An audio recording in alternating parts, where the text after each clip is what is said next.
Bonjour, bonsoir, ici Corinne s'éparpille, je vous souhaite la bienvenue dans mes avis de lecture. X H-E-X de Thomas Oldevelt. C'est un auteur néerlandais et je pense que son nom ne se dit pas comme ça. C'est un bouquin que j'ai lu en 2 jours.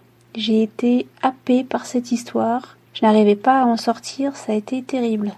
On entre dans le fantastique et selon la sensibilité des gens, peut-être dans la terreur. Pour être parfaitement honnête, j'ai pris ce bouquin parce que j'ai vu qu'il avait été publicité par le maître lui-même, Stephen King, qui me connaît, sait que je suis une inconditionnelle du maître King. Et donc là, forcément, je me suis jetée sur le bouquin. Et j'ai pas été déçue. Mise en garde. Quiconque né en ce lieu est condamné à y rester jusqu'à la mort. Quiconque y vient n'en repart jamais. Alors oui, on côtoie une sorcière durant tout le livre, toute l'histoire, mais on va au-delà de ça.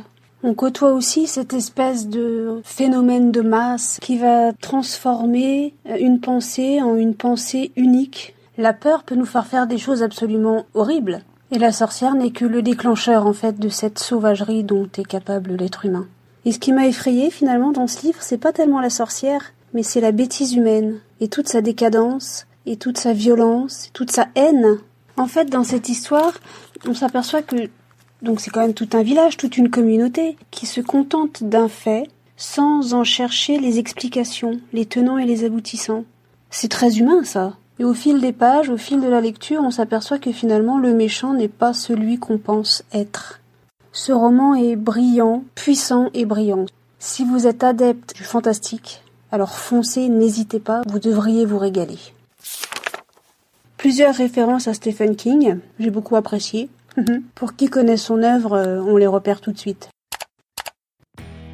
J'espère en avoir assez dit pour vous donner l'envie de lire ce livre, X, qui est vraiment excellent. Mais ça, c'est mon avis. Un pouce bleu, un commentaire, n'hésite surtout pas à me faire savoir si le podcast t'a plu, si je t'ai donné envie de lire ce livre, ou tout simplement pour nous donner ton avis sur cette histoire. Abonne-toi à ma chaîne si tu veux suivre mes éparpillements.